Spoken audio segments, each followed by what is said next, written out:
Hello everyone, welcome back to Line Science Academy's online platform regarding the current affairs of 2021. So अपने current affair के sessions को आगे बढ़ाते हुए चलिए शुरू करते हैं T88 का सेशन। I wish you very good luck. पहला क्वेश्चन आपका, which among of the following is incorrect about the sun spot. आपको सन स्पॉट के बारे में इनकरेक्ट स्टेटमेंट बताना है। It is a place having strong magnetic field on the sun. क्या ये वो जगह होती है सन में जहाँ पे आपका स्ट्रॉन्ग मैग्नेटिक फील्ड है? नहीं होती है क्या? इनकरेक्ट बताना है।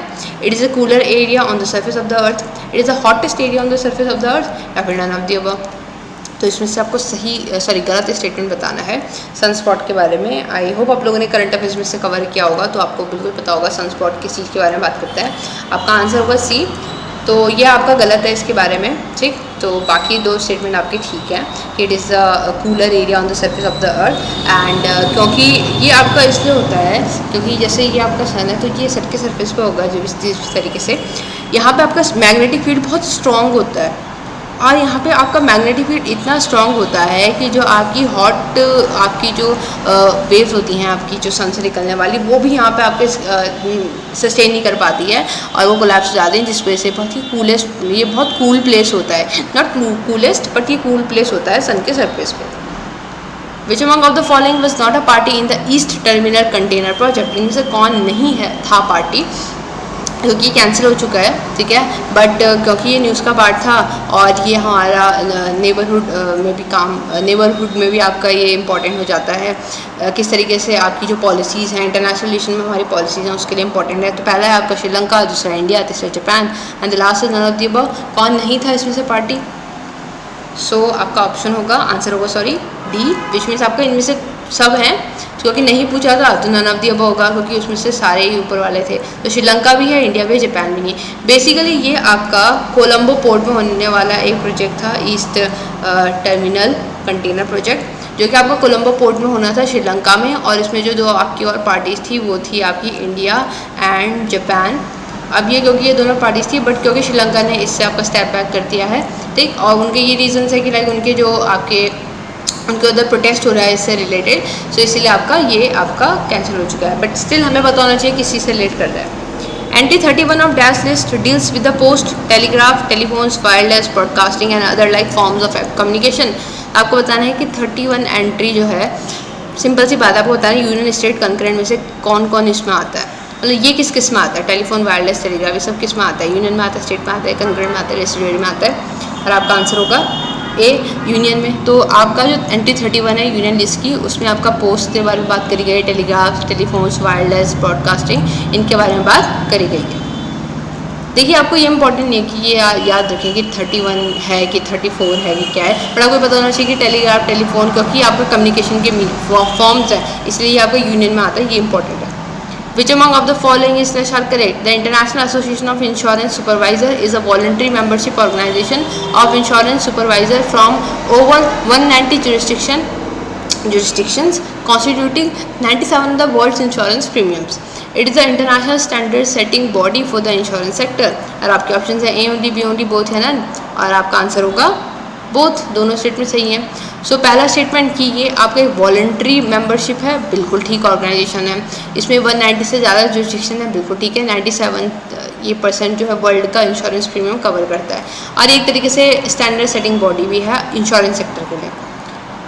1994 में स्टैब्लिश हुआ था और operates a type of non profit organisation under the Swiss civil law और hosted by bank for international settlement. India's first IFSC कहाँ स्टैब्लिश हुआ था? आपको बताना है इंडिया का पहला IFSC कहाँ स्टैब्लिश हुआ था? मुंबई, गांधीनगर, बेंगलोर, चेन्नई। सो आपको बताना है कि इंडिया का जो आपका पहला IFSC था ये कहाँ स्टैब्लिश हुआ था।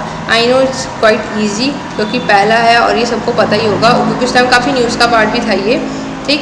सो इसका आंसर आई होप आप लोगों को पता होगा। इसका आंसर होगा आपका बी, गांधीनगर। सो जो आपका इंडिया का जो पहला आपका IFSC है वो आपका गांधीनगर में स्टैब्लिश हुआ था। गिफ्ट सिटी के नाम से भी इसे जाना जाता है, ओके। सो ये आपका गांधीनगर में स्टैब्लिश हुआ था। नेक्स्ट क्वेश्चन देखते हैं। Project bold is related to, आपका प्रोजेक्ट बोल्ड किससे रिलेट करता है? Coffee, cotton, tobacco, bamboo, and your answer is D, bamboo. So bold का जो बी है that stands for bamboo, oasis and on land in drought. ये आपका Khadi and village industry commission ने लॉन्च किया था। ये आपका 75 ईयर्स ऑफ इंडिपेंडेंस को मार्क करने के लिए लॉन्च किया गया था। आज़ादी का अमृत महोत्सव एक तरीके से नाम दिया गया था इसको। ऑब्जेक्टिव ये था कि ये बैम्बू बेस्ड ग्रीन पैचेस बनाने arid and semi arid land zones में, ताकि डेजर्टिफिकेशन को रिड्यूस कर सकें, ओके, और लाइवलीहुड को प्रोवाइड कर सकें, रूरल इंडस्ट्री को सपोर्ट कर सकें।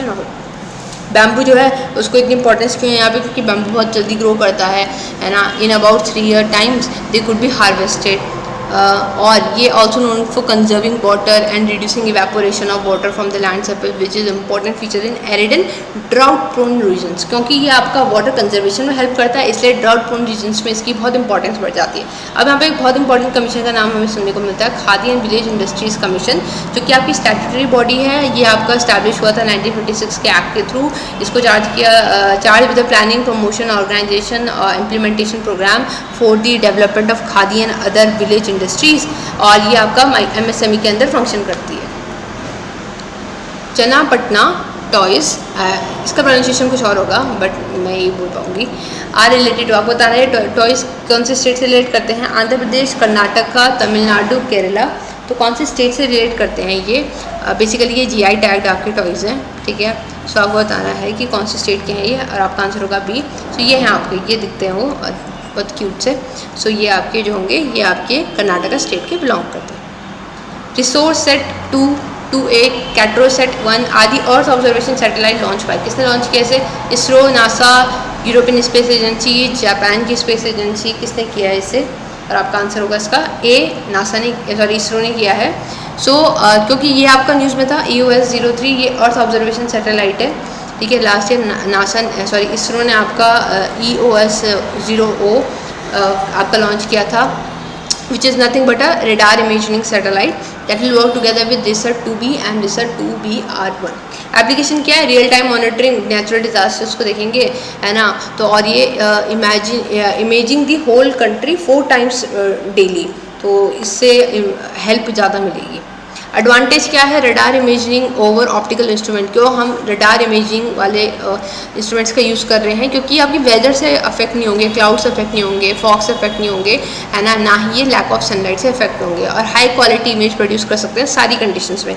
और कौन कौन सी लॉन्च की हैं ये देखिए, ये 3 तो हमने उसमें देख ली थी, बाकी आपकी रिसर्च 1 हो गई, ओशन सेट 2 हो गई, मेगा ट्रॉपिक्स हो गई, सरल हो गई, स्कैट सेट हो गई, INSAT 3D etcetera. LiDAR uses light wave frequency which have shorter wavelength, enhancing the capabilities of collecting data with high precision. Radar uses longer wavelength frequency which have lower resolution but the ability to collect signals with reduced impact from the environmental obstruction. And आपके options हैं A only, B only, both हैं none.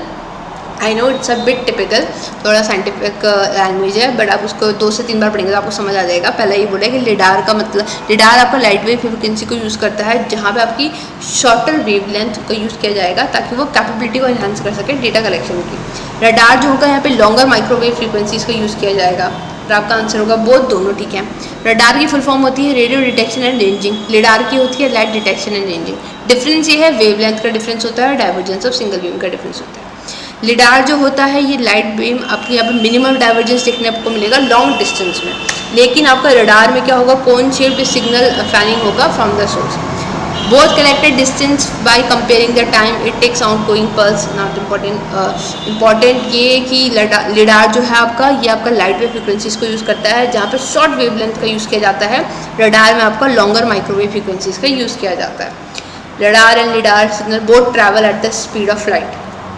Protection status of tiger in IUCN red list, क्या है आपका इसका protection status, vulnerable, least concern, endangered, critically endangered, and your answer is C, आपका इसका मतलब एंडेंजर्ड। सो आपका टाइगर्स डे आपने सुना होगा आजकल में, ठीक। Indian wild life protection act 1972 के अंदर शेड्यूल 1 में है, IUCN के अंदर एंडेंजर्ड है, साइट्स में अपेंडिक्स 1 में है। ये आपके कुछ आपके प्रोग्राम्स हैं जो गवर्नमेंट के थ्रू या फिर इंटरनेशनल ऑर्गेनाइजेशन के थ्रू चाहें टाइगर कंजर्वेशन में। सो सबसे पहला हमें देखने को मिल रहा है एमस्ट्रिप्स, जो कि नेशनल टाइगर कंजर्वेशन अथॉरिटी ने आपका लॉन्च किया था, ठीक है।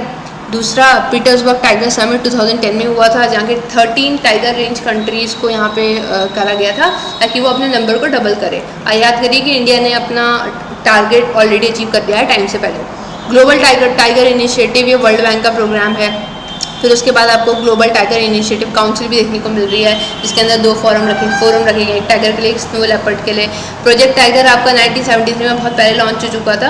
Has grown more than 50 reserve amounting to almost 2.2% of the country's geographical area. International tiger day 29 जुलाई को सेलिब्रेट किया जाता है हर साल, और इसकी जो एनिवर्सरी आपकी इट्स एनिवर्सरी ऑफ एग्रीमेंट 2010 की एग्रीमेंट एनिवर्सरी भी थी ये इस बार, इसीलिए इसे सेलिब्रेट किया जाता है। It was declared by the representative that the tiger populated country would make effort to double the tiger population by 2022, और इंडिया ने अपना टारगेट ऑलरेडी अचीव कर लिया है।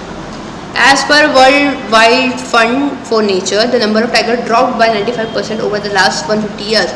So इनके रिपोर्ट के अकॉर्डिंग लास्ट 150 ईयर्स में आपका 95% डिक्रीज हुआ है। और India is the land of royal tigers and current tiger population stand at 2967, which is 70% of the global. तो हम ग्लोबल टाइगर पॉपुलेशन का 70% होल्ड करते हैं, बहुत बड़ा अमाउंट है ये। मध्य प्रदेश के पास हाईएस्ट नंबर ऑफ टाइगर्स हैं, ओके। फिर उसके बाद कर्नाटका है, फिर उत्तराखंड थर्ड नंबर पे है 442। कान्हा टाइगर रिजर्व मध्य प्रदेश में फर्स्ट टाइगर रिजर्व था जिसने ऑफिशियली मैस्कट को इंट्रोड्यूस किया था, भूर सिंह एट बारासिंगा। मैस्कट भूर सिंह द बारासिंगा, उन्होंने इसमें मैस्कट करा था। ये देखिए, ये यहाँ पे आपको एक पूरा कॉम्प्रिहेंसिव उसमें दिख रहा है कि कहाँ कहाँ किस 2006 में कितने थे, 2010 में कितने थे, 2014 में कितने थे, 2018 में कितने थे, ठीक। उत्तराखंड में कितने हैं, मध्य प्रदेश में कितने हैं, कर्नाटका में, केरला में, महाराष्ट्र में, तमिलनाडु में, ओके। फिर असम भी दिख रहा है हमें यहाँ पे। 3.81 lakh square kilometre of forest survey for the tiger sign and prey estimation. 5.22 lakh kilometre foot survey करे गए हैं। फुटप्रिंट्स होते हैं ना जो टाइगर्स के, उनके सर्वे करे जाते हैं। 3.17 lakh habitat plots sampled for vegetation and prey dung, and ये सब इसके बारे में बताते हैं। एंड स्ट्रिप्स इंपॉर्टेंट है, ये आपका एग्जाम में भी आया है, तो ये बहुत इंपॉर्टेंट हो जाता है। So with this let's conclude today's session. I hope आप लोगों ने परफॉर्म किया होगा। फाइनल स्कोर लिखना मत भूलिएगा। मिलते हैं नेक्स्ट सेशन में। Thank you so much.